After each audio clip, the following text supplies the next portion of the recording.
हम लाइट की स्पीड से ट्रेवल क्यों नहीं कर सकते? The reality is a computer simulation और इंसान किसी सिमुलेशन में फंसे हैं। हमारी वो सभी रियलिटी जिसमें पृथ्वी से ब्रह्मांड तक शामिल है, उन्हें ऑब्जर्व या फील करने के लिए किसी एडवांस सिविलाइजेशन के थ्रू प्रोग्राम किया गया है, और जो प्रोग्राम किया गया है शायद वही रियलिटी है। तो इसलिए शायद हम लाइट की स्पीड से ट्रेवल नहीं कर सकते, क्योंकि अगर हम ऐसा कर लेते इससे पहले कि वो इसे प्रोग्राम कर सके, हम दूसरे गैलेक्सीज तक पहुंच जाते। ऐसी बातें अक्सर बेतुकी लग सकती है, लेकिन जब से निक बोस्ट्रोम ने सिमुलेशन थ्योरी को ज्यादा डिटेल में बढ़ावा दिया, तब से फिलोसोफर्स, फिजिसिस्ट, टेक्नोलॉजिस्ट और फिल्म मेकर्स भी सिमुलेशन कॉन्सेप्ट से काफी इंस्पायर्ड हुए। लेकिन बोस्ट्रोम से भी पहले दी मैट्रिक्स नाम की फिल्म ने पहले से ही नकली रियलिटी की थ्योरी को पॉपुलर बनाने में अपनी बेहतरीन रोल निभाई थी। सिमुलेशन थ्योरी की जड़ें वेस्टर्न और ईस्टर्न फिलोसॉफिकल ट्रेडिशंस में काफी गहरे हैं। प्लेटो के गुफा की कहानी से जुयांगजी के तितली के सपने तक। इमेजिन कीजिए कि कुछ लोग एक गुफा में बचपन से कैद है। वो लोग दीवार की तरफ मुंह करके बैठे हैं, जिनके हाथ पैर जंजीरों से बंधे हैं, इसलिए वो पीछे मोड़ कर नहीं देख सकते। उनके सामने एक ऊंची दीवार है और पीछे आग जल रही है। गुफा के बाहर लोगों का आना जाना चलता रहता है, जिनकी साया भी दीवार पर पड़ती रहती है। अब कैदियों ने अपने पूरे जिंदगी में सिर्फ इन सायों को ही देखा है और उन्हें यही साये रियलिटी लगने लगा है। लेकिन क्या होता अगर एक कैदी के जंजीरें टूट जाते? क्या वो बाहर के दुनिया को समझ पाते? उसने बाहर जो देखा, जब वो आकर अपनी जंजीरों से बंधे साथियों को बताएगा, तो क्या उसकी बातों पर उसके साथियों को यकीन होगा? इस इमेजिनेशन के जरिए प्लेटो ये समझाने की कोशिश कर रहे थे कि अपने ऑर्गेन्स के थ्रू हम जो एहसास करते हैं, क्या पता वो गुफा में बंधे लोगों की तरह धोखे या इल्यूजन हो। जुआंगजी ने एक बार सपना देखा कि वो एक तितली बन गया है। तितली बनकर वो उड़ रहे थे, खुश हो रहे थे, वो तितली होने का पूरा मजा ले रहे थे। उन्हें ये भी याद नहीं रहा कि वो जुआंगजी है।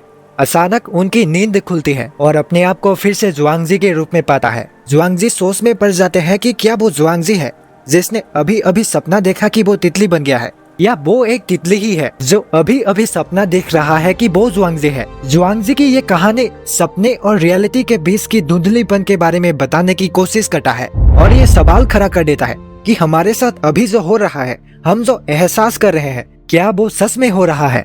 अगर इंसान वीडियो गेम में कॉम्प्लेक्स सिमुलेशन बना सकता है जिसमें कॉन्शियस चीजें मौजूद हो, तो इस बात की भी चांसेस बढ़ जाती है कि हम इंसान भी उसी तरह के किसी सिमुलेशन की क्रिएशन हो। ये बात सुनने में जरूर फैंटेसी लग सकता है कि इंसानों का एग्जिस्टेंस एक सिमुलेशन है, लेकिन अगर इस आइडिया को कुछ पॉसिबल पॉइंट्स में बताने की कोशिश करे, तो ये पॉइंट्स आपको शायद एक लॉजिकल कंक्लूजन पर लेकर जाए। गौर करने वाली बात है कि पिछले कुछ दशकों से वीडियो गेम्स, सीजीआई, ग्राफिक्स जैसे प्रोग्राम्स लगातार बेहतर होते जा रहे हैं। आप उस वीडियो गेम के बारे में याद कीजिए जिसे आपने बचपन में खेला था और आज कौन सा खेल रहे हैं।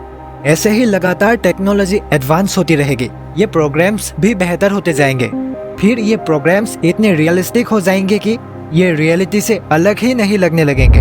काउंटलेस सिमुलेशन चल रहे होंगे जिसमें एस्थेटिकली अनगिनत पॉसिबिलिटीज होंगे, और शायद हम अपने रियलिटी के बजाय उन्हीं सिमुलेशंस में से एक में हैं। कुछ भी रियल नहीं है, सिर्फ प्रोग्राम ही असलियत है। इसलिए रियलिटी को बदला जा सकता है। हो सकता है कि मैं अभी सपना देख रहा हूँ और मेरे सोचे हुए सभी चीजें झूठ हो। जरा सोचिए, क्या हमारी जिंदगी भी ऐसे ही किसी तय किए हुए रूटीन पर नहीं चलती? हम इंसानों की जिंदगी तो छोड़िए, इस बड़ी सी कॉस्मिक रूटीन को देखिए। ये सोलर सिस्टम सेजिटेरियस ए और मिल्की वे की शक्ल लगाता है, बार बार एक ही तरह से। फिर आपका सुबह उठना, ऑफिस या स्कूल जाना, शाम को वापस आना और रात को सो जाना, क्या ये किसी प्रोग्राम्ड रूटीन की तरह नहीं लगता? हम इंसानों के पास इतनी कैपेबिलिटी नहीं कि हम यूनिवर्स के ट्रू नेचर को समझ सके, लेकिन हमारा दिमाग इस ब्रह्मांड को समझने के लिए साइंस फिक्शन बनाता है। इसलिए हम कॉन्सेप्ट्स और टूल्स का यूज करते हैं। इसलिए हम ज्यादातर पॉसिबिलिटीज की ही बात करते हैं कि ये ऐसे बना होगा या ऐसे हुआ होगा। अगर ये पॉसिबिलिटी ही है, तो हम कैसे जान सकते हैं कि हम किसी सिमुलेशन में जी रहे हैं? वीडियो गेम में एक जगह से दूसरे जगह जाते वक्त जैसे जैसे आप आगे बढ़ते हैं, नया एरिया बनता जाता है और पीछे जो एरिया था वो गायब हो जाता है, क्योंकि आप उसे देख नहीं रहे होते हैं। अब लाइट की स्पीड और डार्क मैटर का खेल देखिए, क्योंकि कुछ ऐसा ही ब्रह्मांड के साथ भी होता है। शायद इसलिए हम 93 बिलियन लाइट ईयर से ज्यादा दूर नहीं देख सकते। शायद उस दूर से आगे की चीजों को प्रोग्राम ही नहीं किया गया है। क्या होगा अगर हमारे रियलिटी को किसी एडवांस सिविलाइजेशन ने प्रोग्राम किया, क्या उनकी टेक्नोलॉजी इतनी एडवांस है कि हम उन्हें ही भगवान कह सकते हैं? तो हम कैसे सिमुलेट हो रहे हैं? क्या कॉन्शियसनेस को सिमुलेट करना पॉसिबल है? इसके लिए हमें एक ऐसा कंप्यूटर चाहिए जो हर सेकंड मिलियंस ट्रिलियंस ऑपरेशंस को संभाल सके। लेकिन ऐसी टाइप की कंप्यूटर पॉसिबल नहीं है। अगर हम मान ले कि टेक्नोलॉजी हमेशा एडवांस होता रहेगा तो क्या होगा? अगर ये पॉसिबल हो जाए, जब हम एडवांस सिविलाइजेशन की बात करते हैं तो हमें नहीं पता कि ये किसके बारे में है। सुपर एडवांस सिविलाइजेशन का सिमुलेशन चलाना मानो यूनिवर्स की क्रिएशन में मंत्रों के उच्चारण की तरह है, और वो मंत्र कंप्यूटर कोड की तरह होते। अगर हमारी टेक्नोलॉजी को हमेशा एडवांस होते ही रहना है तो क्या वो हमारे फ्यूचर है जो अपने अतीत को देखने के लिए ही सिमुलेशन चला रहा है?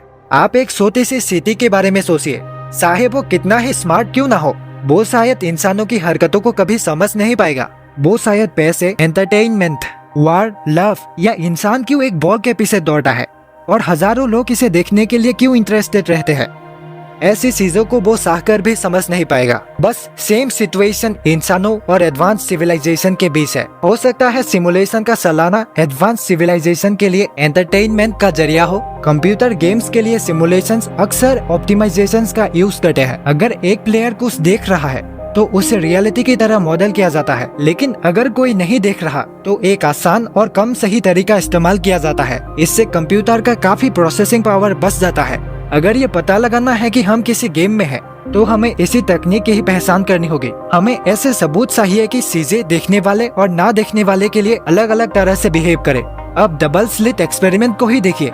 जब कोई देखने वाला नहीं होता तो लाइट एक वेव की तरह बिहेव करता है, लेकिन जब हम करीब से देखते हैं तो वो अपने आप को पार्टिकल्स की तरह दिखाता है। तो ये क्लियर है कि लाइट के हर हिस्से को पार्टिकल्स के रूप में दिखाना काफी मुश्किल और धीमा होता है। इसलिए ब्रह्मांड शायद अपनी प्रोसेसिंग पावर बचाने के लिए वेव के आसान तरीके को अपना लेता है। तो क्या ये एक इशारा है कि हम किसी मैट्रिक्स में फंसे हुए हैं? ये सोचने का तरीका तो समझ में आता है, पर आप शायद सोच रहे होंगे कि ऑब्जर्वर का मतलब कोई पर्सन होगा जो किसी को देख रहा होगा, लेकिन फिजिक्स में ऑब्जर्वर का मतलब कोई पर्सन नहीं, बल्कि ये कोई भी चीज हो सकता है जो देखी जा रही चीज के साथ इंटरेक्ट करती है, भले ही उसे कोई देख रहा हो या नहीं।